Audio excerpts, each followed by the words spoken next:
I have been volunteering here for a number of years. Some people have said that I'm one of the founding mothers. That is not true. I did not become involved until 1975, and at that time I became involved through the YWCA, not person to person. So that's another story. But just let me ask, how many of you have volunteered for more than 2 years? You certainly have. Yes. And how many of you are members of St. Luke's Church? St. Luke's Church is just the prime force behind person to person. It all began with the assassination of Martin Luther King on the 4th of April in 1968. The rector of St. Luke's Church at that time was a man named Bob Back, and he had actually gone to seminary with Dr. King. And when the assassination happened, Dr. Back became concerned about how people in the parish of St. Luke's could respond to it and how they could help and how they could also educate themselves about the issues of poverty and injustice that were going on at the time. So the first person he talked to was a woman named Jean Sherman, who was a member of St. Luke's and a very active one who had moved here from Houston, where she had started a Head Start program. And this is all old history to Mary Lou, so. And she was, along with her husband, very concerned about issues at that time. And there was a series in the church that they called dialogues. And they met almost on a weekly basis at that time to discuss various topics and read books and review them and look at some films and discuss those.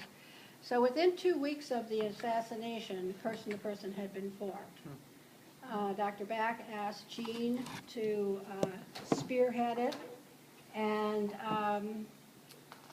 gave, with permission of the vestry, gave $1,000 to start it. So that was the original budget, was $1,000. And also, I think I'll jump right away to the building that many of you, all of you, are familiar with, which is called the Franklin House. And it is named that because it was named after a man who was on the vestry at St. Luke's, whose name was Dr. Louis Franklin, and he had been treasurer of the National Episcopal Church and admonished the churches for not doing enough missionary and outreach work. So it's a building well named. But at the time, person to person was formed. That building also housed all the church offices, which are now over there.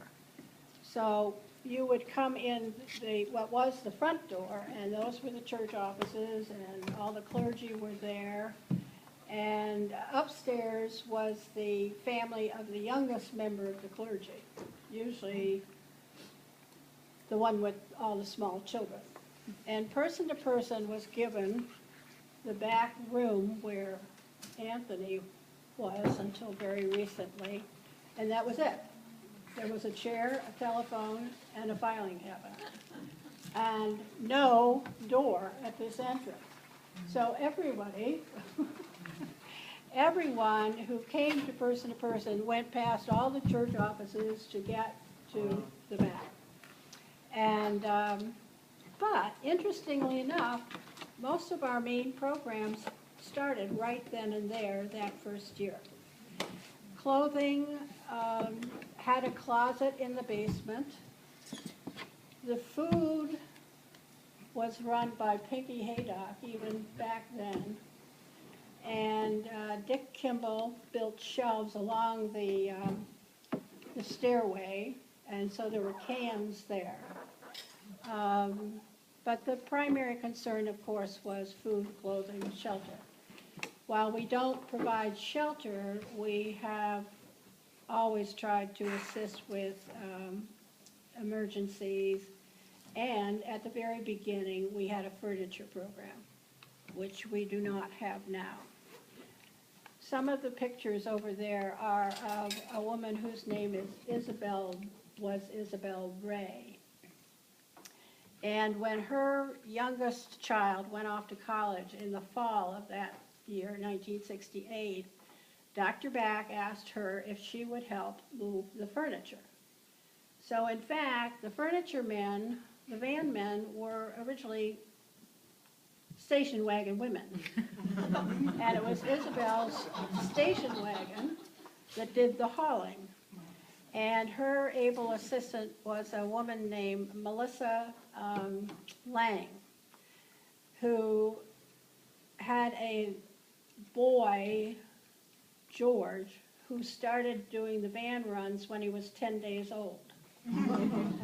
And so he was the first van man. And Isabel did everything. She just went from one place to another all over Fairfield County, constantly got lost, replaced hubcaps, did whatever.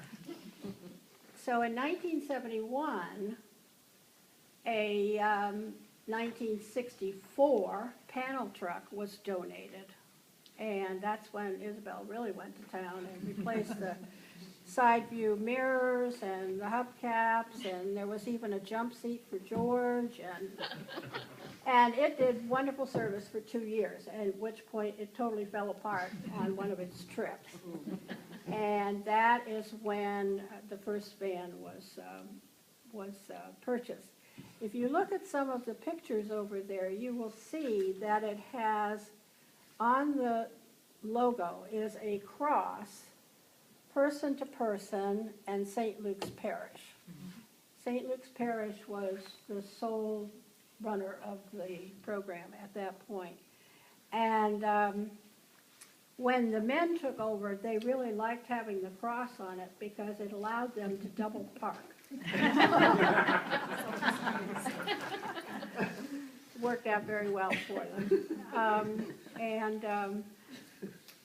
There were just, we took everything, refrigerators, sofa beds, everything. And Isabel actually picked up 14 sets of bed frames at one point that were all mixed up and laid them out on the lawn and matched them all up so she could figure out what size mattresses and box springs and mattresses to get. So they were the real people behind it. Then eventually, of course, Carl Chevrolet in New Canaan stepped in and have ever since then been very generous in helping us get the vans and have them. And of course now we don't have a furniture program, but Norwalk does. So I'm glad to see that. But so furniture was one of our first programs, but is no longer one we do have. Clothing, of course, over the years has expanded and expanded. And when they first started, they used to actually take all the clothes home, wash them, mend them, iron them, bring them back. There was never Did you have ever 1,000 volunteers? Well, somebody said that the clothing department would have completely folded had it not been for Lil Kelly, who was a long, long time volunteer. She was a gem. And it did expand, but eventually it was Lil's idea that the clients should be referred by social workers and be limited to coming once a month. It was decided that the social worker part wasn't going to work out because a lot of the people who did come and use it were not, in fact, connected with a social worker. But the 30-day rule came into effect at that point. And then we also got smart enough to decide that maybe we should take just seasonal clothing and not have winter coats around all year, all summer long. So that pretty much worked that way too. So the clothing has always been around, the furniture was around, and then the food, of course. And there was never, ever, ever enough food, never. And, but that was early on decided that that would be by referral, that it would be for emergency purposes, and it wasn't just a grocery store. And at the beginning, there were a number of people who would grow their own vegetables during the summertime and would donate them. And the Presbyterian church up the street actually dug up its front lawn one year and planted a vegetable garden. Then, of course, as the community gardens at Cherry Lawn developed, people brought. And so there was always a good supply of zucchini. And there were other things brought. And one time we were given a donation of 100 pounds of moose meat because the person was moving. It took a long time to move the moose meat. One of the other programs that people remember fondly was during the 80s when there was such a surplus of cheese and butter and peanut butter, and there was always a cheese week once a month. And Marilyn Amar, who was one of the presidents of Person to Person, and Carolyn Murray were the cheese ladies. And it was actually operated from the premises of St. Luke's Community Services, not at Franklin Street where it is now, but with the old chapel on Woodland, Woodland Street, right off Pacific, near Ludlow and Henry Streets, and off South Pacific. That was originally built as a hospital for, interestingly, English immigrants. And then, of course, the south end of Stamford kept changing over the years with each wave of immigrants that came in, and then they would move out, and then the next one would come in. But St. Luke's is still there, and Gilead House, and it's now called Incipia? Spirit. And Gilead House is still next door. And but anyway, the Cheese Week went on for quite some time, and then I think the main thing was that the government ran out of the surplus, and so it finally folded up in the late 80s. The camper ship, that too started right at the very beginning, and that was due primarily to Sally Jocelyn. And she went around and recruited people in Darien and New Canaan who had swimming pools.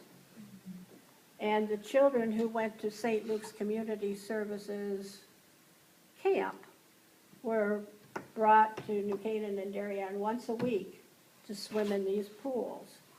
And there were people who felt, this wasn't the right way to go. But Sally was very persistent. And the next year, she even had the Red Cross coming in and certifying them. She also got the YMCA in Darien to have a free swim day during the winter and spring vacations, so the kids could swim. Then, unfortunately, St. Luke's Community Services basically ran out of money for their campers. So the swimming program sort of went downhill for a while, as did the whole camp program. So then there were several groups that got together and came up with ways of boosting the funding for the camp at St. Luke's. And eventually they all got together and started working with the schools and their whole summer camp program. It used to cost $10 a day to send a kid to camp or whatever. Now it's very, very expensive. But these groups have continued to work with the school system, and eventually, person to person took over the administration of the selection process, pretty much. And Marina, is she here? She could talk more about that. But now, of course, it's very extensive. But at the very beginning, they had a picnic at somebody's home at the end of the summer season. And the Presbyterian Church in New Canaan also had a big picnic. And one of the gems of the early days was a woman named Louise McDonald. And Louise was so terrified that she was going to be asked to run the games at the final picnic that she offered instead to cook 115 chicken legs. Oh, wow. That's desperation. That's how terrified she was. Now, of course, the camp program is huge and involves so many volunteers, helping with the signing up, the just enormous. And then, of course, at the end of the season, they have Boat Day. And that is done with the Power Squadron and the generosity of the Norton Yacht Club, and it's a big, big deal. And for many, many years, it was, the camp program was for elementary school age children. Now, maybe Anthony could speak to this, but then Domus came in a few years ago, and we began the middle school program. Now we've cut back a little bit. It's back to mainly elementary school, but I mean we do offer certain slots for the middle school age children. Mm-hmm. So it's really it's case specific, really. So, and so that's another program that these have been around a long time. The scholarship even started right away. And there the funding came from, again, St. Luke's Church, and also their, the group that they had, the Episcopal Women's Church, Episcopal Church Women. Yeah. Do we still have it? I don't think so. But fortunately, we could count on about $1,000 from the vestry and $1,000 from the ECW. And $2,000 won't go very far, but the first recipient of a scholarship was a young woman who had to drop out of high school because she was pregnant. And we were able to mentor her through completing her high school equivalency, and then she went to New Haven University and eventually had a career with Blue Cross Blue Shield that was very productive. Louise McDonald became the child's godmother. That's how close the relationship was. And now, of course, I don't know what the budget is now. It's huge. For scholarship, about $350,000. That's what I was thinking, yeah. And the main purpose, when it became a little more organized, was to help those who had been accepted at a college and who had gotten their main financing but had problems in terms of being able to buy books and supplies or get the transportation to go back and forth. And those kinds of expenses are just the ones that would stop them from going. And now, once a scholar has been accepted into the program, that assistance will be there for the duration. There were two earlier scholarships, one named for Louise McDonald, and one was named for Mr. Walker. It was for people in specific areas. Now there are two specific ones that are the Walker Scholar? There's the Lockhart, that's it, sorry. and the Napolitano. Lockhart and the Napolitano. And those go to students who have already achieved a 3-point grade average, and they address what they want to do in the future with the Lockhart one, and with the Napolitano one, it involves a questionnaire of what they want to do, and those are both $5,000 scholarships. Then there's also the Martin Luther King. There's the Martin Luther King Award. Those are 2 winners. But we now have the Mentoring for Success program, which offers 5 students $5,000, and they're paired up with an adult mentor. And we're just going into the 2nd year of that. So our first class are now sophomores, and we're accepting 5 more freshmen. So ultimately, we'll have 20 students in this program. Wow, that's college age. College age, right. And then, the first year went fabulously. And there's also 3 other people who have stepped up to fund special scholarships, so we're really fortunate in how the funding has grown. It's great. It's a huge amount. Does that include any adults? I had a phone call yesterday about an adult that wanted to apply for a scholarship. I'm sorry. Does it include adults or only college age? That's a good question. I don't know if we have. It can be anybody. We do have a couple of adults who they started school, dropped out college, and are now going back to school. Unfortunately, the application for this year closed on Monday. But just generally, it can be anybody going to an accredited 2- or 4-year school, college. Enrolled full-time. Yes. And undergraduate. No, you Yeah, don't undergraduate. graduate. It has to be an undergraduate. So I think those are the main programs. Of course, the holidays are always near and dear to our hearts. And they actually did dove boxes the very first year in 1968. And it started primarily because there had been a fire in Stamford, and there were families that had lost their housing, and we received calls from the Red Cross asking if there was something we could do to help. So that first year there were 13 boxes, and they were food and little gifts, toys for the children especially.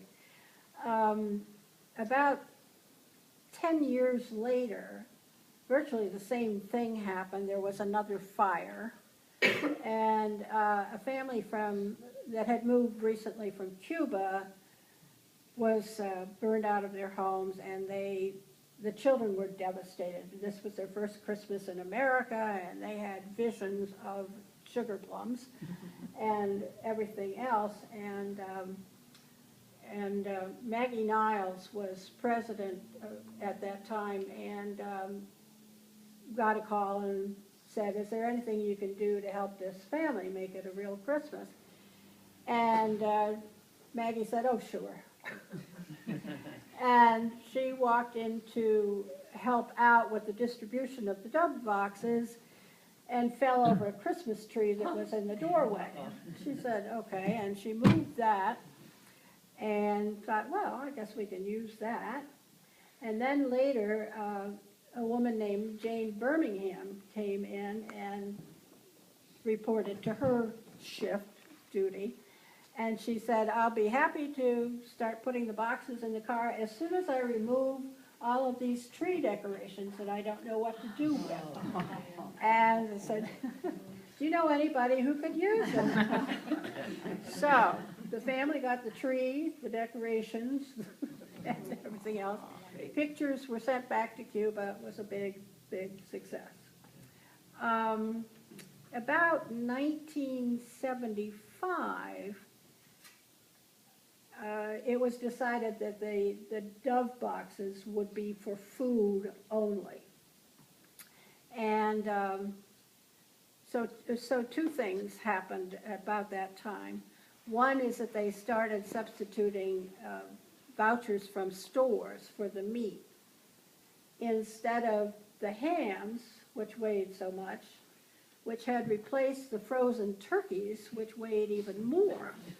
So that was when they went to the vouchers for the food. But at the same time, that meant the elimination of the toys for.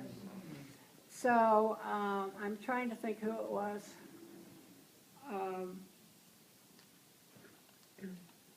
I can't remember who it was, but one of the stalwarts decided to just buy a few toys and stick them on a table in the hallway for clients to just take.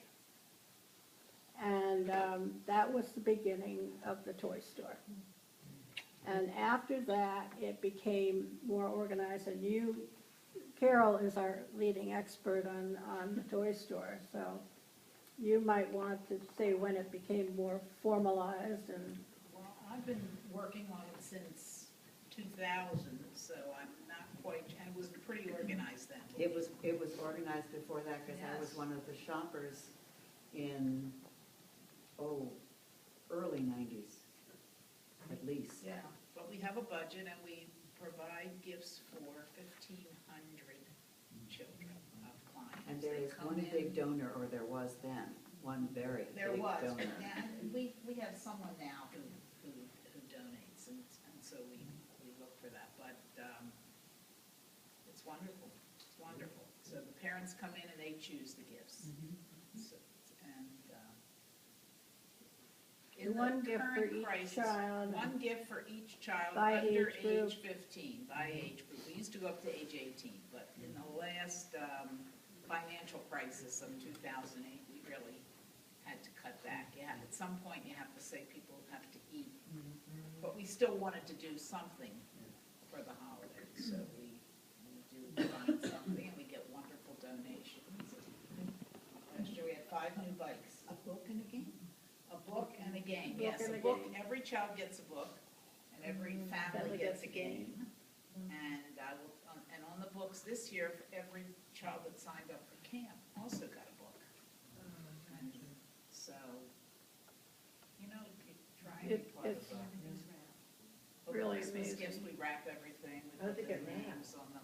The wrapping The wrapping Yes. station, we have people there that wrap. No, we used to. already doing it. We used to, we Pre-wrap. used to wrap them all, We and would leave now, one item unwrapped let's say you bought 20 of Yeah, something. yeah. You leave one unwrapped, So you but know. now we wrap them as it as they're happens. So we selected. have more wrappers, but you don't have the pre-wrapping. When does this start? Soon? Well, people are shopping now.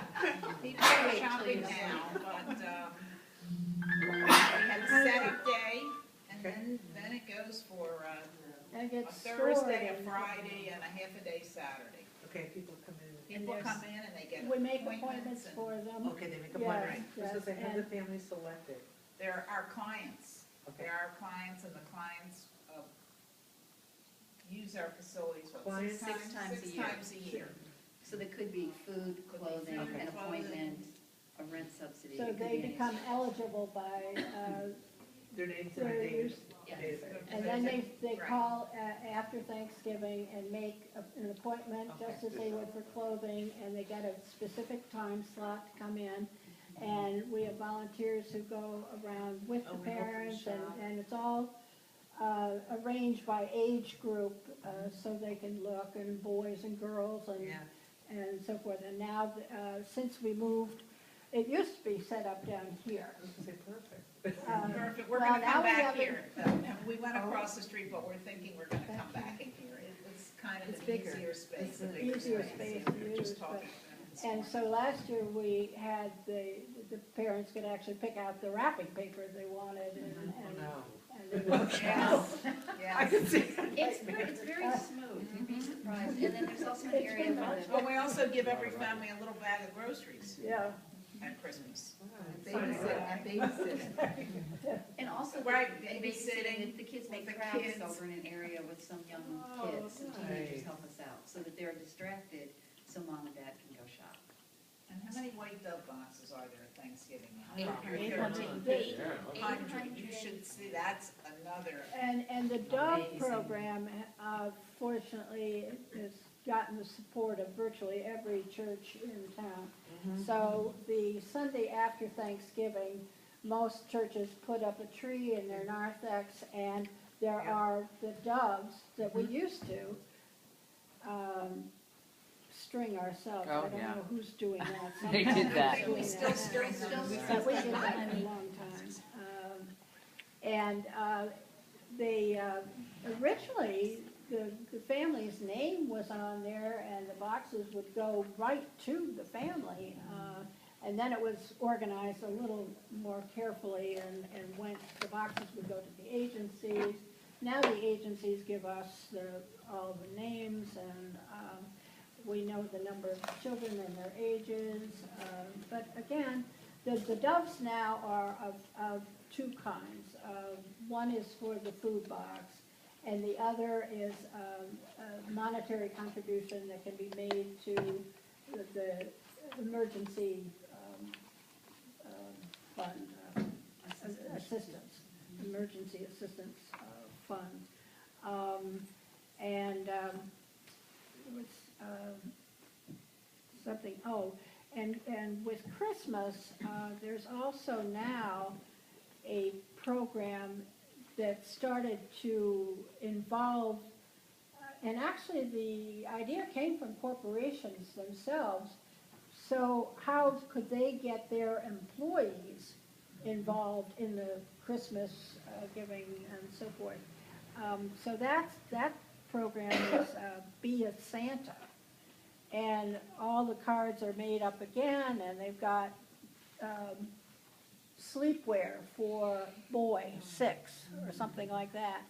And that pretty much is kept aside and used during the course of the whole year when social workers see that there is a need, a special need with a family to do that.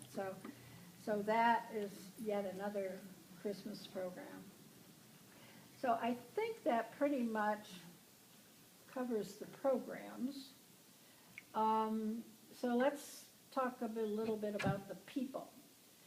The first executive director, as I mentioned, was a woman named Jean Sherman. And she was the executive director for about 3 years, I believe.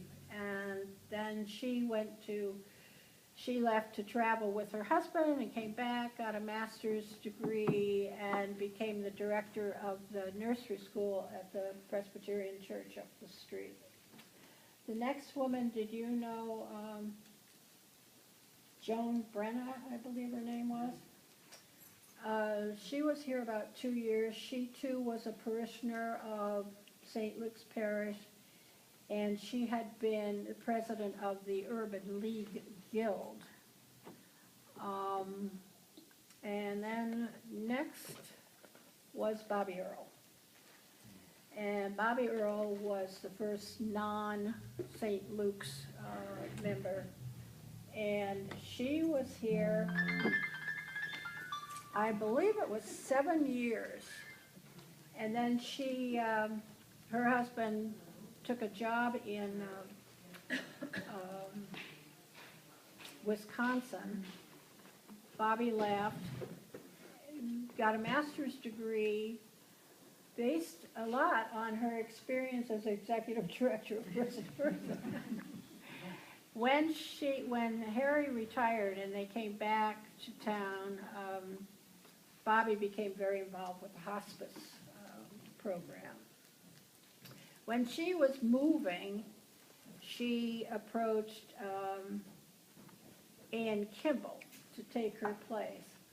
Now, Ann Kimball was a parishioner of St. Luke's again. She had grown up in town, but had lived in the Boston area for a long, long time. And so she was executive director here for 4 years, and then decided to go to seminary to become an Episcopal priest. So she did that for 3 years, during which time Kay Barker became the next executive director. When Ann finished, she and Ann, Kay and Ann, became sort of co-directors for one more year. After Kay left, she again went on to complete more of her studies, and she was a clinical family therapist with Family and Children's Services.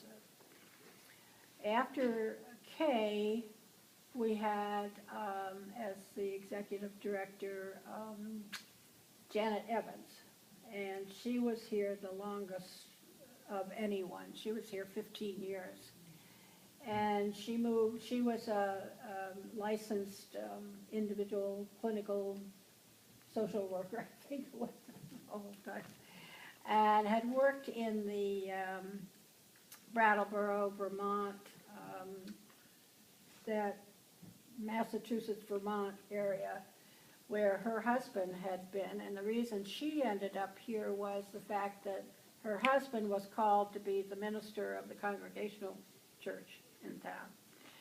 So things became very much more organized once Janet arrived. Then Kathy Leather was here for a couple of years, and she had come from the IT background, but had gone to the new school and was learning or in a program that had to do with management of not-for-profits. And she met a person-to-person volunteer there, and that's how she became involved with person-to-person to begin with. And since Kathy, we've had Cece, and Cece has a variety of backgrounds: social work, merchandising, everything. So Cece is our 8th executive director in 45 years. That's done pretty well. The interesting thing is that even though we had well, I'll get to the board in a minute. Let's see, the first assistant we had was, again, Louise McDonald. And that was because Dr. Back decided that somebody needed to ride herd over Bobby Earl, because Bobby Earl would give away everything and anything that came through the door. One such item was a hook rug that someone had given to be sold and used the proceeds for person-to-person. Bobby gave the rug to one family. She also, the sexton of the church had a whole crate of grapefruit, and she gave that away to somebody. So Louise was hired with the rector's discretionary funds to ride herd on Bobby. Was Louise the wife? So that was the first office assistant, staff person. The first caseworkers were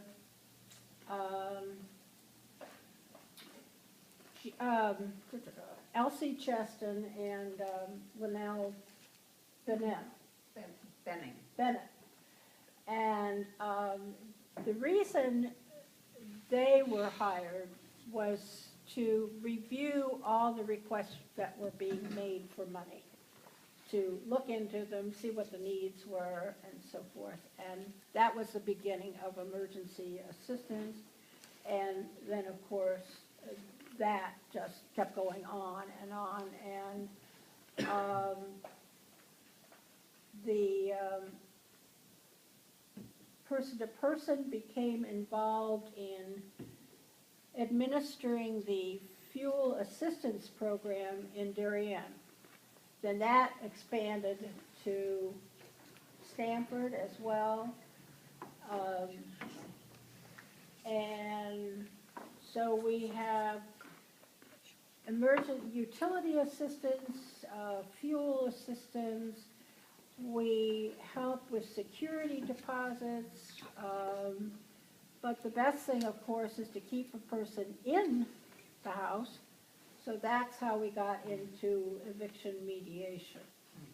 And that started about 1980. Well, is that far back? Doesn't sound right. It's not quite right. I've got the wrong year there, but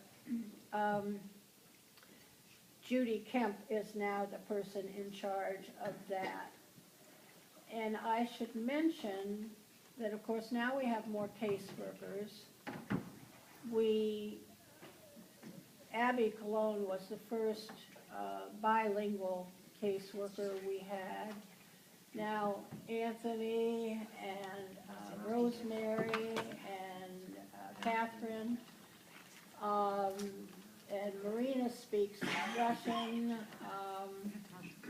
and actually Carrie upstairs speaks Czech. So we have expanded our linguistic. I totally am linguistic challenged, so it's very good to have these people around. It's very, very helpful.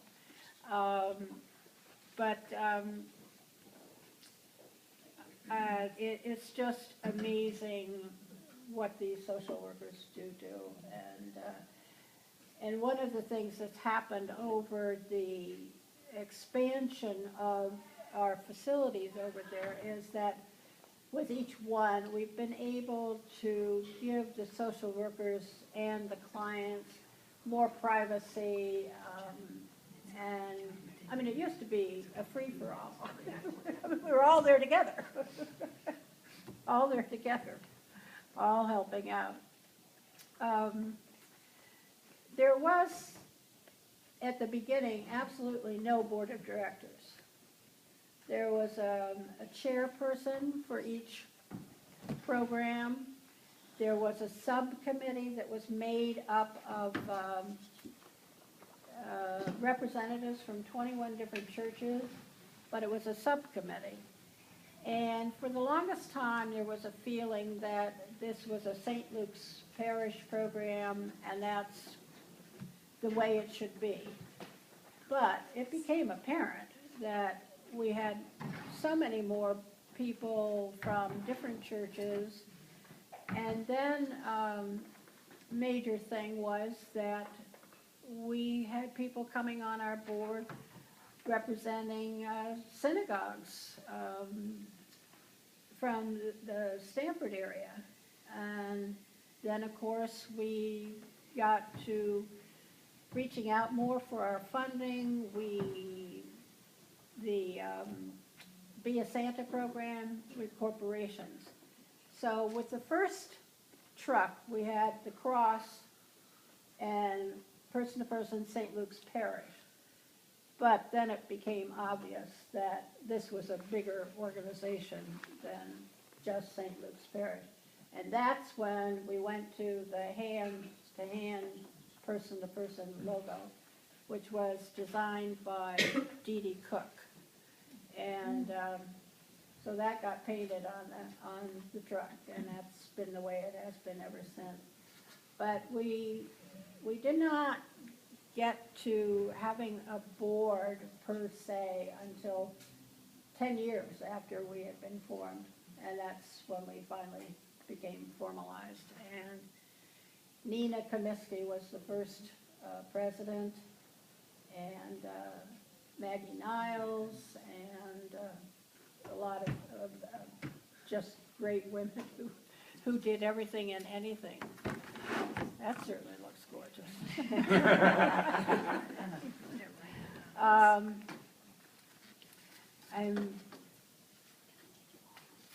The facilities, St. Luke's Parish over the years has had a number of capital campaigns, and each time we have been a beneficiary of it, and each time the building has changed. And we have taken over more and more and more and more, including the last go-around, the second floor. The church built clergy housing, so now person to person has the entire Franklin building. Went from Anthony's office to the whole building. We have just taken over. Financing, we owed a lot to St. Luke's Parish. There was help from Carl Chevrolet with the van. The Rotary Club in Stamford donated the first freezer. There was a wonderful, wonderful woman. I told you the first budget was $1,000. There was a woman who was generous every way she could be. Barbara Montegalis, is it? How do you say the Monteglaise room? Montjoie. Okay, Well, I'm also linguistically challenged. And she one day, for the most part, was anonymous, and would pay to have a sewing machine fixed, or send a child to dancing lessons, or just any way she could. And one day, she handed Bobby Earl a check for $10,000. And Bobby said, "Oh, that's way too much." Which is why you needed to ride herd on Bobby Earl. Anyway, Barbara and her husband Rudy were very generous, and what was the conference room on the first floor was named after them. Now the conference room on the second floor is named after them. And now, of course, we receive grants and donations from any number of corporations, and some on a continuing basis. And maybe you want to speak to that, Julie? Oh, good timing. Well, our major fund development person is sitting to your right. And one of Cece's greatest gifts is to go out and talk to people, and she's never said a check was too much, I don't think. Not a problem. I mean, she really is very, very good. And so, well, you should probably talk more about it. Our biggest funder is Lone Pine, et cetera. Yeah, we have a great relationship with hedge funds, which is very nice. Half of our donations, though, still come from individuals. So even as we've grown over the years, individuals' support is phenomenal. Individuals and family foundations is $1.5 million a year, which is, just fantastic. And we have less than 1% of government funding, less than 0.5% of government funding, which means that we don't have to worry about grant writing, which is onerous, grant oversight, which is onerous, and the fact that a legislature, both federally and state level, could immediately defund any program like that. So the commitment of the founding mothers was to be here for the client all the time, to always be present for the client when they had a need. And that's why we don't go to government funding, because that would preclude our being available to do the things that we need to do. And it also allows us to be able to move with market forces. So when the recession hit in 2008, we were able to say, let's spend more money to help more people, and we did. We spent close to $400,000 in emergency assistance. This past year it was $300,000. So we are able to move with the social needs of our communities, which is really fantastic. But back to fundraising, we work with just about any corporation that will work with us. And as long as we agree, I mean, we're not, we do anything, never do anything immoral or unethical. And our first point of entry with almost every single corporation, and Janet could speak to this, is volunteers. We always work with volunteers first, and it tends to be, and I'm sorry I was late, but another executive director just dropped in who never drops in.